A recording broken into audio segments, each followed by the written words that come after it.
ආයුබෝවන් අද දවසේ අපි කතා කරන්න බලාපොරොත්තු වෙන්නේ පහුගිය දවසක සමගි ජන බලවේගයේ දේශපාලනඥයෙක් වෙච්ච නිරෝෂන් පාදුක්ක ඉතා බරපතල ආකාරයේ හෙළිදරව්වක් කළා සිය සමාජ මාධ්‍ය හරහත් ඒ වගේම මාධ්‍ය හමුවක් පවත්වලා.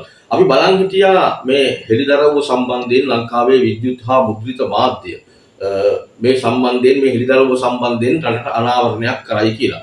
නමුත් කිසිදු විද්‍යුත් හා මුද්‍රිත මාධ්‍යයක් මේ තොරතුරු සම්බන්ධයෙන් රටේ ජනතාව නිවැරදි ආකාරයෙන් දැනුවත් කිරීමක් සිදු කරේ නැහැ.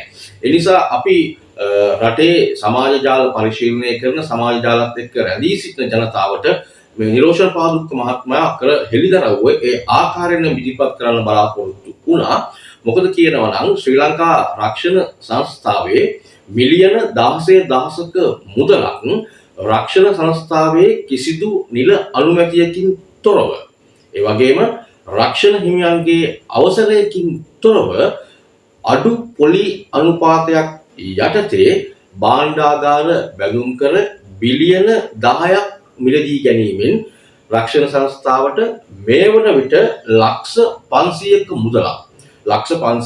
මුදලක් අලාභ වී ඇති බව තමයි නිරෝෂන් පාදුක්ක මහත්මයා අවධාරණය කරේ. ඉතින් අපි මේ සම්බන්ධයෙන් තවත් කරුණු හොයමින් යනකොට මේ පහුගිය කාලේ වගේම මේ ගනුදෙනුවටත් මුදල් අමාත්‍යාංශයේ ලේකම් හර්ෂණ සූර්යපුරුම් මහතාගේ සම්බන්ධයක් තිබෙන බවට පාදුක්ක මහත්මයා කළ චෝදනාව වගේම අපි සොයා බැලීමේදී අපිට ලබා ගන්නට පුළුවන් වුණු අපි ලබාගත් තොරතුරු අනාවරණය වෙනවා.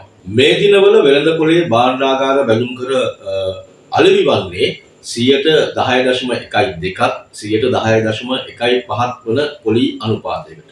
නමුත් මේ ප්‍රශ්නයට තුඩු දුන් ශ්‍රී ලංකා රක්ෂණ සංස්ථාව මිලදීගත් රුපියල් බිලියන 10ක බැඳුම් කර මොවුන් මිලදී අරගෙන තිබෙන්නේ 9.75% වන අඩු පොලි අනුපාතයකට.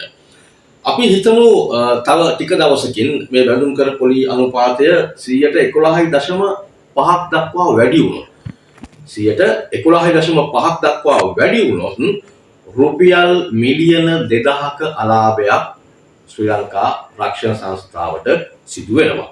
මේ ගනුදෙනුව පිළිබඳව චෝදනා කරපු පාදුක්ක මහත්මයා ඉතාමත් අපූර්ව අනාවරණයක් කළා. ඒ කියන්නේ ඔහු මේ අනාවරණය කරේ මුදල් අමාත්‍යාංශයේ ලේකම්වරයාට මේ ප්‍රශ්නගත ගනුදෙනුවට හා ඇති ඍජු සම්බන්ධය මොකක්ද කියන වග සමාජයට ඒත්තු ගන්නවන්න.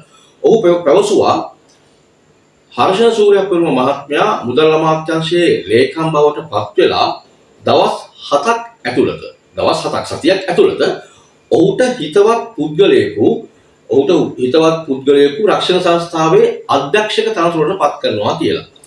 මේ පුද්ගලයා බැඳුම් කර ගනුදෙනු කරන පෞද්ගලික සමාගමක් වන ෂර්වුඩ් කැපිටල් සමාගමේ කල්පනාකාර අධ්‍යක්ෂකවරයා. ඒ වගේම තමයි කොටස් වලදපුල හැසිරීම සම්බන්ධයෙන් සුරකුම්පත් විනිමය කොමිසමේ විමර්ශනයකට පවා මේ කියන පාර්ශවයන් ලක් වී තිබෙන බවට නිරෝෂන් පාදුක්ක මහත්මයා චෝදනා කළා. මේ ගනුදෙනුව සිද්ධ වෙලා තියෙන්නේ නලින් සුබසිංහ සහ සියනි කුලසිංහ කියන නිලධාරීන් දෙදෙනාගේ අනුමැතියෙන් පමණක් බවටත් නිරෝෂන් පාදුක්ක මහත්මයා සිය මාධ්‍ය හමුවේදී ඉතාමත් දැඩිව අවධාරණය කළා. මේ අත්නෝමතික ක්‍රියා හමුවේ රක්ෂණ සංස්ථාවේ ඉතා අත්දැකීම් බහුල ජ්‍යෙෂ්ඨ නිලධාරීන් රැසක් ඉල්ලා අස්වමින් තිබෙනවා කියන තමයි නිරෝෂන් පාදුක්ක මහත්මයා ප්‍රකාශ කරේ. ඒ අතර ප්‍රධාන විධායක නිලධාරී චන්දන අලුත්ගම, ඒ වගේම සමාගම් ලේකම් ශිරෝමි කෝදාගොඩ, තොරතුරු නිලධාරී අශෝක ජයවර්ධන, ඒ වගේම ප්‍රධාන ව්‍යාපාරික නිලධාරී නාමලී සිල්වා වැනි දක්ෂ පළපුරුදු නිලධාරීන් සිටින වගේ තමයි නිරෝෂන් පාදුක්ක මහත්මයා අවධාරණය කරේ. ඒ වගේම රක්ෂණ සංස්ථාවේ වත්මන් සභාපති නුසිත් කුමාරතුංග මහරගම නගර සභාව නියෝජනය කරමින් පසුගිය පළාත් පාලන මැතිවරණයට මාලිමාව යටතේ තරඟ වැදුණු අපේක්ෂකයෙක් බවත් නිරෝෂන් පාදුක්ක මහත්මයා අවධාරණය කළා. නිරෝෂන් කියපු මේ කරුණු කාරණා අපි නැවත වතාවක් ඔබ වෙත ගෙන ආවේ පෞද්ගලික සති කිහිපය තුල අපි දැක්ක මහා භාණ්ඩාගාරයේ ඩොලර් බිලියන 2.5ක වංචාවක් සම්බන්ධයෙන් කතා වෙනවා. දැන් මේ රක්ෂණ සංස්ථාවේ බැඳුම් කර මගඩියක් සම්බන්ධයෙන් කතා වෙනවා.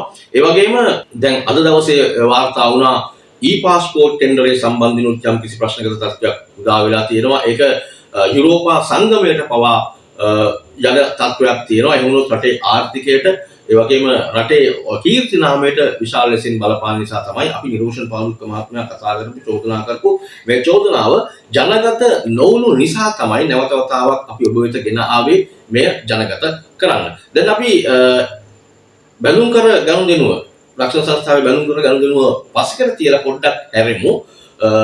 මොකක්ද මේ e-passport ටෙන්ඩරය කියන්නේ? මොකක්ද මේ e-passport ටෙන්ඩරයට ඇත්තටම වෙලා තියෙන්නේ? කරුණු කාරණා හරියාකාරව මේ වන විට අපි සොයාගෙන නැතත් අද දවසේදී ඩේලි මිරර් පුවත්පත මෙය ඉතාමත් ප්‍රබල ලිපියකින් අනාවරණය කරනවා. ඒ වගේම අපි දැක්කා සමාජ ජාල මාධ්‍යවේදීන් සමාජ ක්‍රියාකාරීන් මේ සම්බන්ධයෙන් තමන්ගේ සමාජ ජාල අවකාශය තුල කතා කරමින් තිබෙනවා. ඇත්තටම මොකක්ද මේ e-passport ටෙන්ඩරයේදී සිද්ධ වෙලා තියෙන්නේ? මේ e-passport ටෙන්ඩර් එක කෝල් කරාම 6 දෙනෙක් බිඩ් කරලා තියෙනවා. මේ ටෙන්ඩරේට 6 දෙනෙක් බිඩ් කරලා තියෙන වගේ තමයි ඩේලි මිරර් පුවත්පත අනාවරණය කරේ. ඒ අතර ප්‍රංශය, ජර්මනිය, ඒ වගේම පෝලන්තය වැනි ලෝකයේ ප්‍රබලම තාක්ෂණය පාවිච්චි කරන e-passport සමාගම් තිබෙන බව තමයි ඩේලි මිරර් පුවත්පත අනාවරණය කරලා තියෙන්නේ. මෙතනදී මේ පෝලන්තය තමයි තමන්ට සුදුසුකම් සපුරලා තියෙනකොට තමන්ට ටෙන්ඩරය ලබා නොදී වෙනත් පාර්ශවයකට එහෙම නැත්නම් අමාත්‍යවරයාගේ හිතවත් පාර්ශවයකට මේ ටෙන්ඩරය ලබා දුන්නා.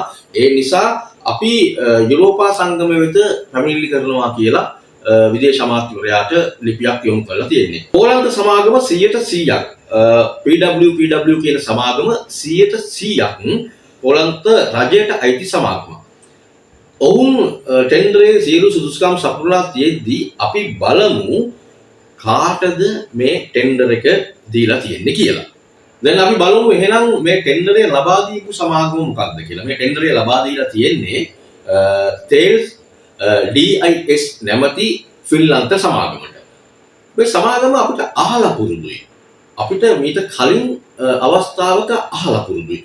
ඒ ගැන පොඩ්ඩක් පසුවිපරම් කරලා බලද්දී ආපස්සට ගිහිල්ලා බලද්දී අපිට හම්බ වෙනවා මේ සමාගමේ දේශීය නියෝජිතයා. මේ නියෝජිතයා තමයි Just in Time Technologies. 2024 තිරානල අමාත්‍යවරයා e-passport 7,50,000 print කරන්න ටෙන්ඩර් එක ලබා දුන්න සමාගම තමයි මේ තේල්ස් DIS සමාගම කියන්නේ. දැන් පැහැදිලි කරුණු කාරණා සියල්ලම ළඟ ගනුදෙනු සම්බන්ධයෙන් තොරතුරු අනාවරණය වෙනවා. මුලින්ම අනාවරණය වෙච්ච මහා භාණ්ඩාගාරයේ $2.5 මිලියන සම්බන්ධයෙන් ඒ පැමිණිලිකරුවා තමන්ගේ දකුණු අතෙන් වම් අතේ වම් කකුලේ දකුණු කකුලේ බලනහර කපාගෙන ජීවිතක්ෂයටපත් වුණා. මරණ පරීක්ෂණ වාර්තාව එය සියදිවි නසා ගැනීමක් බවට ප්‍රකාශ කළා. නමුත් අද දවසේ මාධ්‍ය හමුවක් තියලා ගම්මන්පිල මහත්මයා නම් ප්‍රකාශ කරේ ඔහුගේ බිරිඳ කියනවා කියලා මෙම ඝාතනය සැකසහිතයි කියලා. මෙම ගනුදෙනු දෙකක් දැන් අපි කතා කරපු රක්ෂණ සංස්ථාවේ ගනුදෙනුවත් ඒ වගේම මේ e-passport ගනුදෙනුවත් පිළිබඳව මම ඉතාමත් ආදරයෙන් ගෞරවයෙන් ඉල්ලා සිටිනවා මේ රටේ ජනතාවට අවදියෙන් සිටින්න. ඊළඟට බලනහර කැපෙන්නට නියමිත වන්නේ මේ ගනුදෙනු වලට අදාළ තරුණ සෞම්‍යයන්ද එහෙම නැත්නම් නිලධාරීන්ද කියලා අපිට කියන්නට බෑ. ඒ නිසා අපි අවධානයෙන් ඉමු මේ ගනුදෙනු සම්බන්ධයෙන් මේ විමර්ශනයන් සම්බන්ධයෙන් කොහොමද සිද්ධ වෙන්නේ කියලා. ඉතින් අද දවසට එපමණයි. හෙට දවසේදීත් කාලීන දෙයක් අරගෙන කාලීන සිදුවීමක් අරගෙන අපි ඔබව හමු වෙනවා. ඉතින් අපට තේරුම් ගන්න.